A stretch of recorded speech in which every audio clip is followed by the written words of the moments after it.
नमस्कार। खास कार्यक्रम देश देशांतर में आपका स्वागत है। मैं हूं आरफा खानम शेरवानी। आखिर वो मुलाकात हो गई जिसका भारत और पाकिस्तान दोनों को बेसब्री से इंतजार था। रूस के उफा में प्रधानमंत्री नरेंद्र मोदी और पाकिस्तान के प्रधानमंत्री नवाज शरीफ के बीच पहली द्विपक्षीय बातचीत, यानी कि इस साल की कम से कम पहली द्विपक्षीय बातचीत हुई है। 1 साल पहले 27 मई को पिछली बातचीत हुई थी। ये मुलाकात अच्छे माहौल में हुई और लगभग 1 घंटे तक चली। दोनों नेताओं की तरफ से एक साझा बयान भी जारी किया गया। इसमें 26/11 के मुकदमे में तेजी लाने का पाकिस्तान ने भरोसा दिलाया। दोनों देशों के सुरक्षा सलाहकार, राष्ट्रीय सुरक्षा सलाहकार आतंक के मुद्दे पर मुलाकात करेंगे, इस पर भी सहमति बनी है। और सबसे महत्वपूर्ण बात यह है कि पीएम मोदी ने पाकिस्तान जाने की बात कही है। वो अगले साल होने वाली जो सार्क शिखर सम्मेलन है जो पाकिस्तान में होने जा रहा है उसमें शिरकत कर सकते हैं। आखिर इस मुलाकात के क्या मायने हैं, यहाँ से रास्ता आगे कहाँ जाता है, आतंक पे कितनी कार्रवाई हो सकती है, और 1 महीने के पूरे उतार चढ़ाव, 1 साल के पूरे उतार चढ़ाव के बाद आखिर जिस तरह से हमने देखा है भारत और पाकिस्तान के रिश्ते अब क्या बेहतरी की तरफ आगे बढ़ रहे हैं। अपने मेहमानों के जरिए हम ये समझने की कोशिश करेंगे। मेरे साथ वरिष्ठ पत्रकार और हार्ड न्यूज़ के एडिटर संजय कपूर स्टूडियो में मौजूद हैं। डॉक्टर श्रीराम चौलिया हैं जो कि प्रोफेसर हैं, डीन हैं Jindal school of international affairs के। कॉमोडोर सी उदय भास्कर भी मेरे साथ मौजूद हैं जो कि डायरेक्टर हैं सोसाइटी फॉर पॉलिसी स्टडीज़। और साथ ही पूर्व राजदूत राजीव डोगरा जी भी मौजूद हैं जो कि पाकिस्तान को बहुत बेहतरीन तरीके से समझते हैं। उफा से सीधे हमारे संवाददाता अखिलेश सुमन भी हमारे साथ जुड़ जाएंगे। सबसे पहले राजीव डोगरा जी, अगर आपके साथ मैं शुरुआत कर सकूं तो पिछले 1 साल के अंदर जिस तरह का उतार चढ़ाव हमने देखा है, खासकर जिसे अंग्रेजी में कहते हैं कि जो लोएस्ट पोजीशन पे हम पहुंचे, बिल्कुल निचले स्तर पर वो जब था कि जब कुछ ही घंटे पहले जो विदेश सचिव स्तर की बातचीत थी उसको ख़त्म कर दिया गया। उसके बाद से अब यहाँ बातचीत का शुरू होना, क्या आखिर ऐसा हुआ इस बीच जिससे बातचीत शुरू होने की तरफ गई? अनफॉर्चुनेटली लोएस्ट स्तर पे तो बहुत बार पाकिस्तान भारत के रिश्ते जा चुके हैं। कारगिल के टाइम, बाबरी मस्जिद, और उसके बाद के जो महीने 93 के बम्बई ब्लास्ट के 26/11, और उससे पहले 65, 71, 47, 48, तो मतलब अनगिनत चैप्टर हैं हमारी हिस्ट्री के, बायलैटरल हिस्ट्री के, जहां लोज ज़्यादा हैं और हाईज शायद कम हैं। तो इसलिए जो भी उम्मीद की किरण नज़र आती है वो वेलकम किरण समझनी चाहिए। पर साथ साथ मैं ये भी कहूँगा कि एक ग्रीक फिलोसोफर ने कहा था कि one must wait till the end of the day to assess how splendid the day has been. तो बहुत जल्दी मैं तालियां बजाने के हक़ में नहीं हूँ और बहुत जल्दी मैं शाबाश के भी हक़ में नहीं हूँ, क्योंकि आगे पता नहीं कितने उतार चढ़ाव और कितने मोड़ आएंगे। पर अपने आप में ये जो आज का दिन है ये ज़रूर काबिल तारीफ़ है दोनों लीडर्स के लिए कि एक जो टेंशन वाला माहौल था, और आपको याद होगा कि पिछले 3 दिनों में 2 BSF के जवान भी मारे गए हैं और पिछले कुछ हफ्तों में और भी कई इंसिडेंट्स हुए हैं जहां हमारे जवान शहीद हुए हैं जी। तो टेंशन ज़रूर बढ़ रही थी, और इस माहौल में एक पॉजिटिव स्टेप होना और ऐसे विषयों पे जो लगता था जटिल हैं, जैसे कि आपने 26/11 का जिक्र किया, वॉइस सैंपल जो पाकिस्तान एटलीस्ट इस समझौते एग्रीमेंट के मुताबिक मान गया है देने के लिए जी। वो 26/11 से लेकर आज तक हम मांग रहे थे और उन्होंने माना नहीं था। उसके अलावा जो नेशनल सिक्योरिटी एडवाइजर्स, DGMO और DG BSF की मीटिंग्स जो हैं, ये भी इन ए वे एक इंस्ट्रूमेंट है जो टेंशन कम कर सकती है। बिल्कुल। सो मतलब एक कड़ी बना दी गई है। अब इस कड़ी का आगे अंजाम क्या होगा ये तो आने वाले दिन बताएंगे। कॉमोडोर उदय भास्कर, हम जानते हैं कि पाकिस्तान एक ऐसा देश है, या पाकिस्तान के लिए हिंदुस्तान एक ऐसा देश है जहां जब भी विदेश नीति पर बातचीत होती है, दोनों देशों की प्रति नीति पर बातचीत होती है, दोनों देशों में राष्ट्रवाद की भावनाएं हमें नजर आती हैं। कुछ सिनिक्स ये सवाल भी पूछ रहे हैं कि विदेश मंत्री सुषमा स्वराज ने ये कहा था कि जब तक आतंक से दूर नहीं रहेगा पाकिस्तान, खासकर अगर उनके शब्दों का इस्तेमाल करें तो उन्होंने कहा था कि keeping away terror and violence, जब तक पाकिस्तान इससे दूर नहीं रहेगा तब तक बातचीत नहीं होगी। तो कई लोग सवाल ये पूछ रहे हैं कि पूरा 1 साल जब उतार चढ़ाव का गुजरा है, या उतार का ही गुजरा है जिस तरह से राजीव डोगरा जी कह रहे हैं, तो अब ऐसा क्या बदल गया कि एक बार विदेश मंत्री के इस बयान के बाद, कुछ ना बदलने के बाद अब बातचीत हो रही है?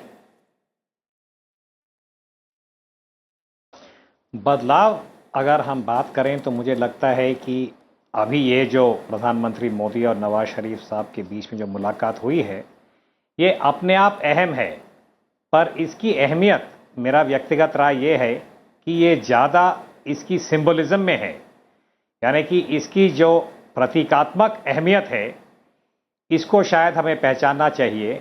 और मेरा अंदाज़ा ये है कि भारत के अंदर एक प्रकार का हाईएस्ट पॉलिटिकल लेवल पे एक समीक्षा हुआ है, एक रिव्यू हुआ है कि पाकिस्तान के साथ हम किस प्रकार का नीति अपनाना चाहते हैं। और शायद मोदी साहब ने जिस प्रकार से उन्होंने कई प्रकार के कूटनीतिक पहल किया है कि एक प्रकार का रीसेट भी हुआ है, क्योंकि एक विश्लेषक के दृष्टिकोण से मैं कहूँगा कि पाकिस्तान के लिए हमने जो बेंचमार्क्स बनाया था, जैसे सुषमा स्वराज मैडम ने कहा था कि जब तक टेररिज्म और वायलेंस से पाकिस्तान नहीं हटेगा तो हम आगे नहीं बढ़ पाएंगे, या मुंबई का जो हादसा हुआ था ये भी एक रेड लाइन था कि जब तक उसके ऊपर कोई कार्रवाई नहीं होगा भारत दोबारा कॉम्पोजिट डायलॉग को रिज्यूम करने के लिए तैयार नहीं था। इनके बावजूद अगर ये मीटिंग इस प्रकार से हुआ है वहाँ पे रूस में, और प्रधानमंत्री मोदी ने यह स्वीकार किया कि वो अगले साल पाकिस्तान सार्क समिट के लिए जाएंगे, तो अर्थात यही है कि भारत के अंदर एक पॉलिटिकल रिकैलिब्रेशन हुआ है। और इसके कई कारण हैं कि इस वक्त जो क्षेत्रीय माहौल जिस प्रकार से बदल रहा है और भारत के पास जो ऑप्शंस हैं, मैं कहूँगा कि ये एक दोबारा एक पॉलिटिकल इनिशिएटिव है।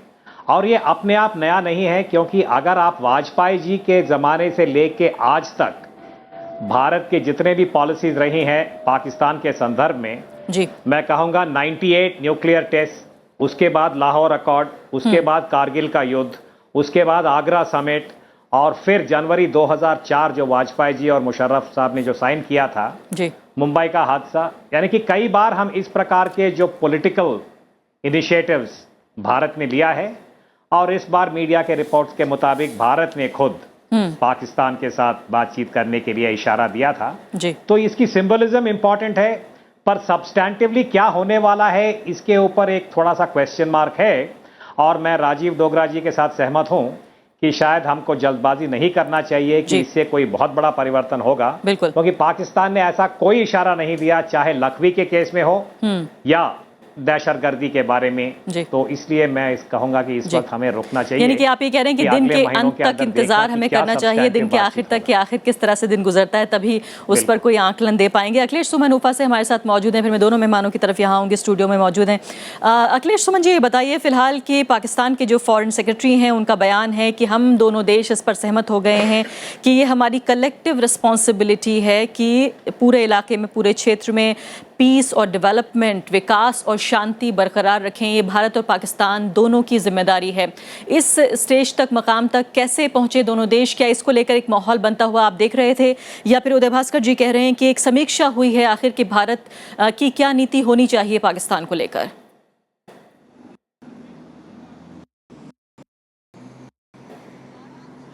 देखिए अरफा, परसों तक हम बात कर रहे थे उफा में फॉरेन सेक्रेटरी या विदेश मंत्रालय के जो अधिकारी थे उनसे जब हम पूछ रहे थे परसों तक, तो बात की गारंटी नहीं दे रहे थे कि बात होगी या नहीं होगी।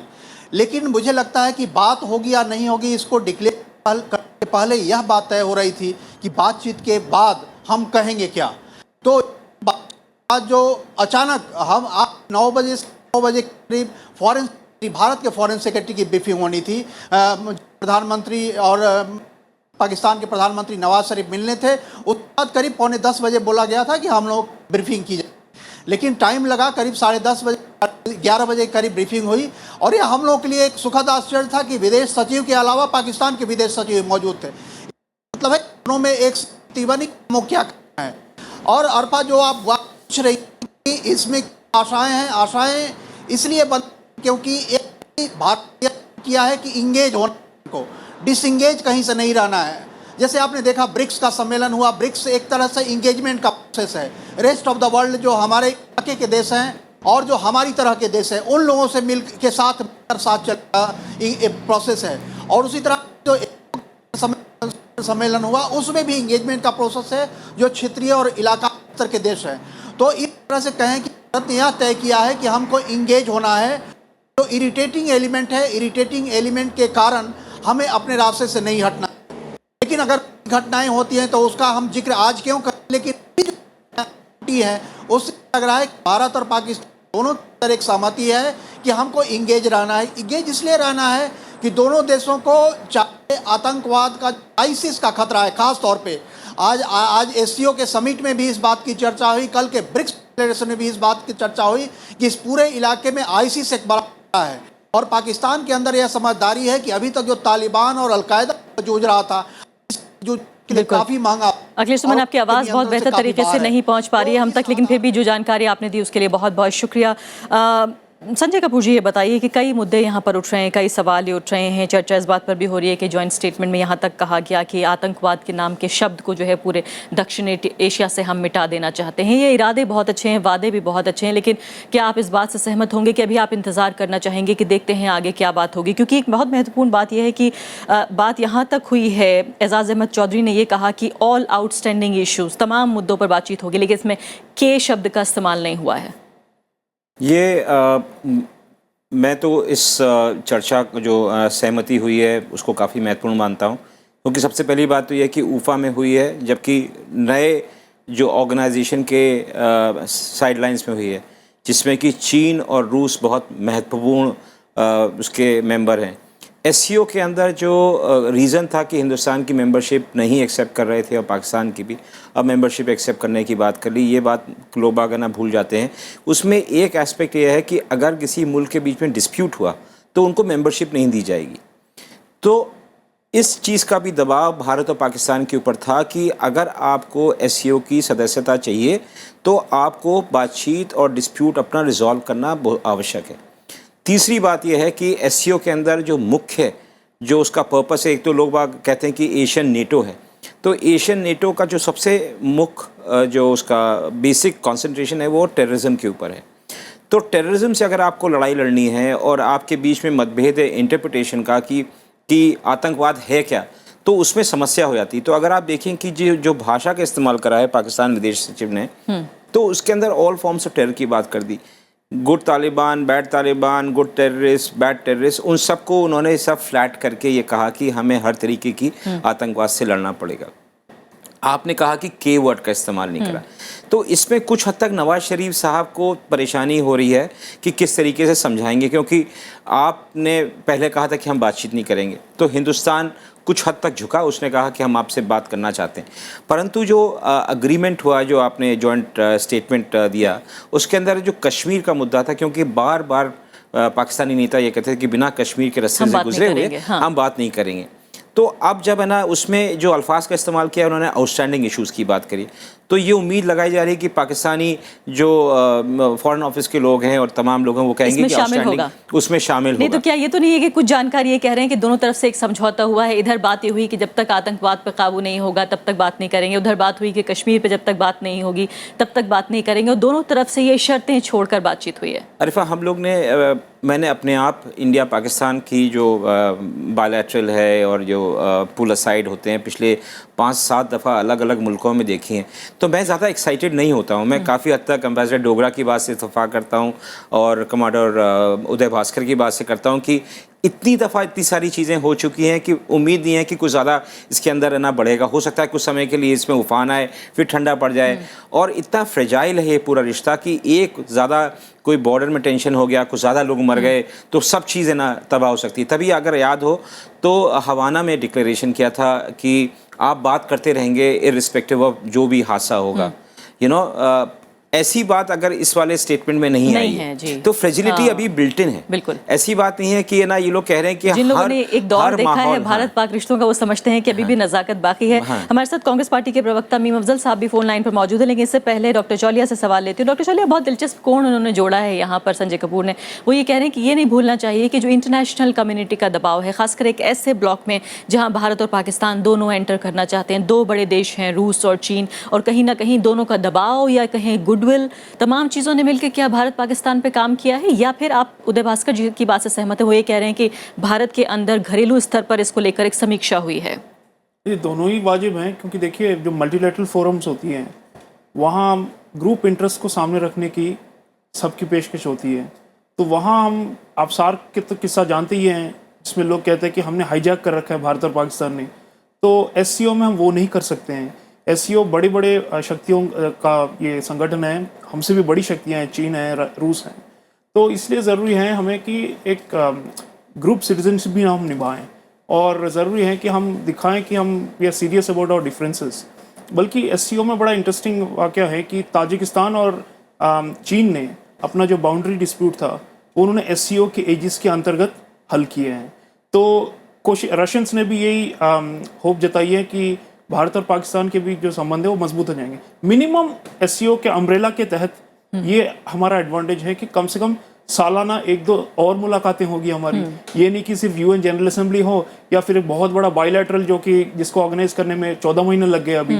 तो कम से कम फ्रीक्वेंसी ऑफ इंटरेक्शन जो है हाई लेवल लीडर्स की वो बढ़ती रहेगी, और उसका भी अपना फायदा है, क्योंकि at the end of the day हम नवाज शरीफ को भी आइसोलेट नहीं कर सकते। हम जानते हैं नवाज शरीफ की क्या हालत है, वहाँ पे काफ़ी कमज़ोर हो गए हैं। पिछले 1 साल में इमरान खान और ताहिरुल कादरी वगैरह ने जो इन पर हमला बोल दिए हैं, और आर्मी का ही हाथ बेहतर स्ट्रांग हुआ है।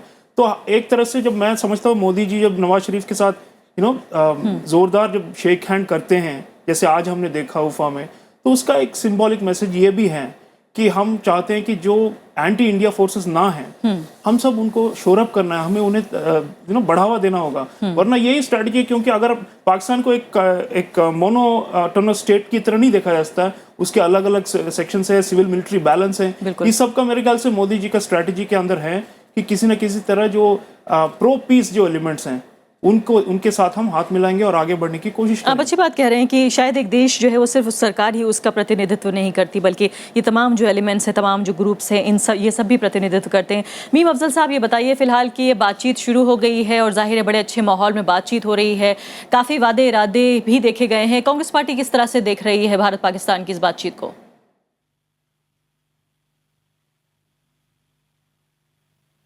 आप मेरी आवाज़ सुन सकते हैं?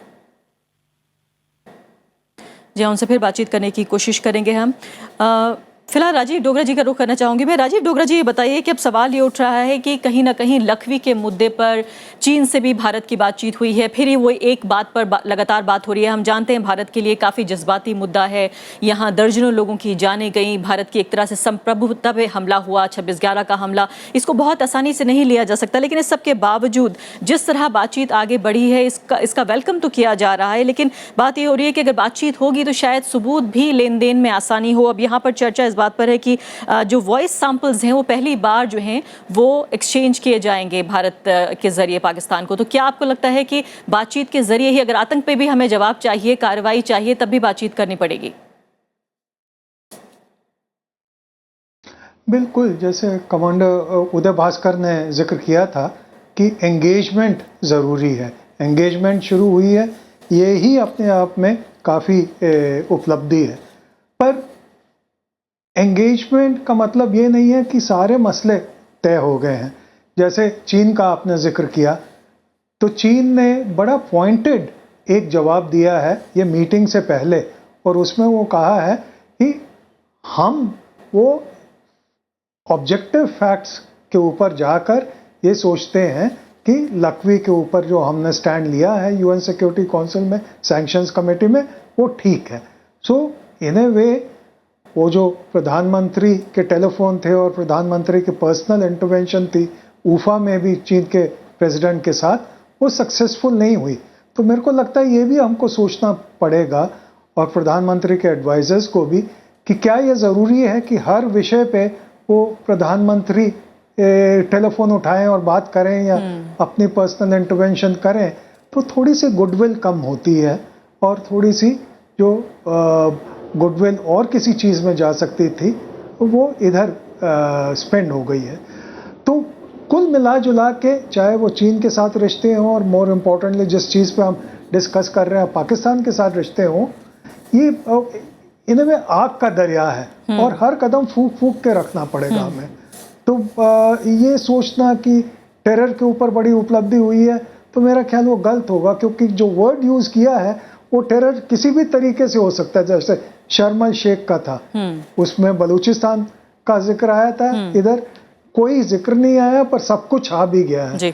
तो थोड़ा सा हमको ये सोचना चाहिए कि बहुत ज़्यादा हम पीठ थपथपाएंगे तो उसमें मुश्किल हो सकती है, क्योंकि कश्मीर वर्ड ना आया हो, पर जब उन्होंने कहा है कि सब मुद्दे डिस्कस होंगे, उसमें तो कश्मीर भी आ गया।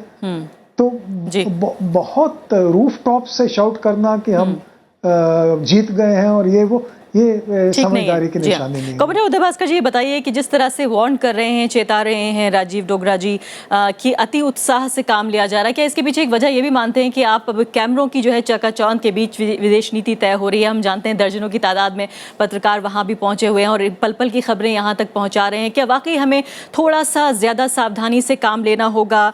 और जिस तरह से कश्मीर पर बात हो रही है, आतंकवाद पर बात हो रही है, क्या ये पूरा जो जॉइंट स्टेटमेंट ड्राफ्ट किया गया है बहुत चालाकी बहुत मासूमियत, दोनों में से एक जरूर भावना इस्तेमाल की गई है?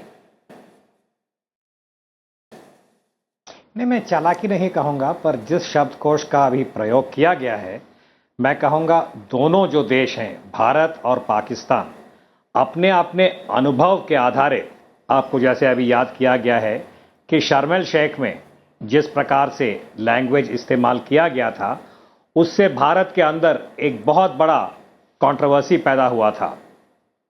तो मुझे लगता है कि इस बार जो लैंग्वेज या शब्दकोश का प्रयोग किया है, ये काफ़ी सोच समझ के बहुत कॉशियस तरीके से किया है। और जैसे राजीव जी बता रहे हैं, एक प्रकार से आपने दोनों पक्षों के जो भी चिंताएं हैं और जो भी आशाएं हैं, दोनों को एक प्रकार से शामिल किया गया है।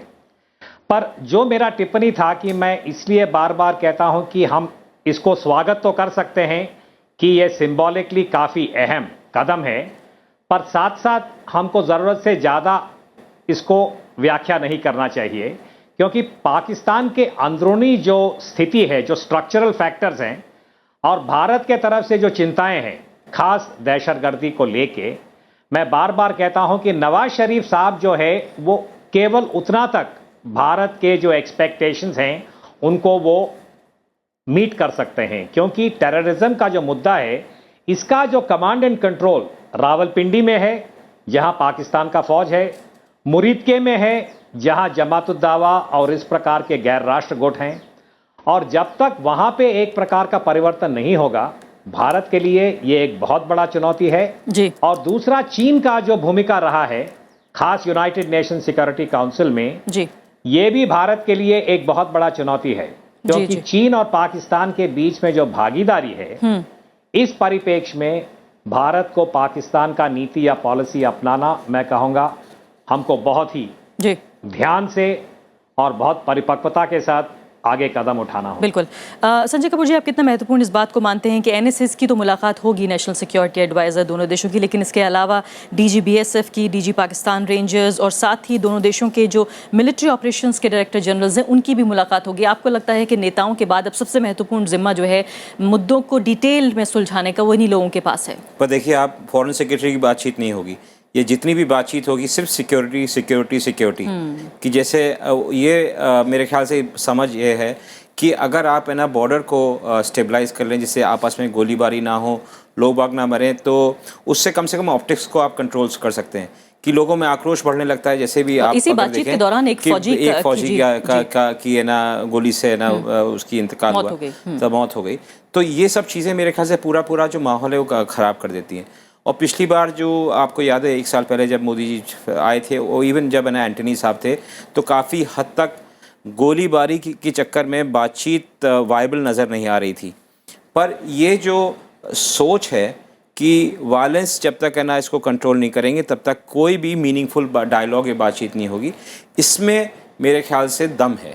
परंतु सिविलियन लेवल पे, फॉरेन सेक्रेटरी, पॉलिटिकल लेवल पे डिस्कशन वो भी बहुत अनिवार्य है कि दोनों डेमोक्रेसीज़ हैं, और ये सिर्फ सिक्योरिटी तक सीमित रहेगा तो मुझे लगता है कि अपने आप में ये पूरा I mean they would not be doing justice. Doctor, चलिए आखिरी सवाल की हम बात कर रहे थे अभी पाकिस्तान के अंदरूनी हालात की, अंदरूनी प्रतिक्रियाओं की, भारत से प्रतिक्रियाएं आ रही हैं। उद्धव ठाकरे कह रहे हैं कि ये बात उन्हें पसंद नहीं है कि पीएम मोदी बातचीत कर रहे हैं। कांग्रेस पार्टी ये कह रही है कि हमें सर्कमस्टांसेस समझाए जाएं। ऐसे कौन से हालात हैं कि ये पार्टी ये कहती थी कि हम सबक सिखा देंगे और अब बातचीत कर रहे हैं?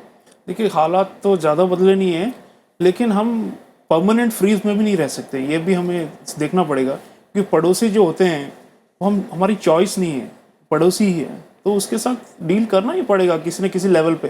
और मेरे ख्याल से ये अच्छा शुरुआत है, एक तरह की उम्मीदों का कारवां फिर से चल पड़ा है। और मेरे ख्याल से बोल्डनेस भी है अप्रोच मोदी जी की, उन्होंने अपनी तरफ से इनिशिएटिव लिए हैं। और ये भी नहीं भूलना चाहिए कि अगले साल पीएम मोदी पाकिस्तान जाएंगे, वो सार्क में भी शामिल होंगे। तो मेरे ख्याल से एक तरह से हमने बॉल उनके कोर्ट में फेंका हुआ है, और ये एक अच्छी डिप्लोमेसी होती है, प्रोएक्टिव डिप्लोमेसी का निशाना होता है कि हमने तो हमारी तरफ से अपना होमवर्क किया हुआ है, हम तो तैयार है आपके साथ हाथ जोड़ने के लिए, आप बस ये वायलेंस का रास्ता छोड़ दो और वी कैन डिस्कस एवरीथिंग। तो मेरे ख्याल से ये एक पॉजिटिव प्रोएक्टिव डिप्लोमेसी की निशानी है और हमें सपोर्ट करनी चाहिए। जी हाँ, डॉक्टर चौले बहुत बहुत शुक्रिया आपका। संजय कपूर जी, राजीव डोगरा और उदय भास्कर जी हमारे साथ, अखिलेश सुमन भी मौजूद थे। बहुत बहुत शुक्रिया सभी मेहमानों का। तो साफ तौर पर अब एक साल के पूरे उतार चढ़ाव के, यानी ख़राब मौसम के गुजर जाने के बाद अब अच्छे मौसम की शुरुआत हुई है, फुहारें पड़ रही हैं, बातचीत हो रही है। उम्मीद हम ये कर सकते हैं कि इससे बात आगे जो है वो पॉजिटिव दिशा में आगे बढ़ेगी। लेकिन जिस तरह से राजीव डोगरा जी ने हमें चेताया है कि दिन के आखिर तक इंतजार करना होगा कि आखिर पूरे दिन का आकलन किस तरह किया जाए। इसी के साथ भी के लिए इतना ही। नमस्कार।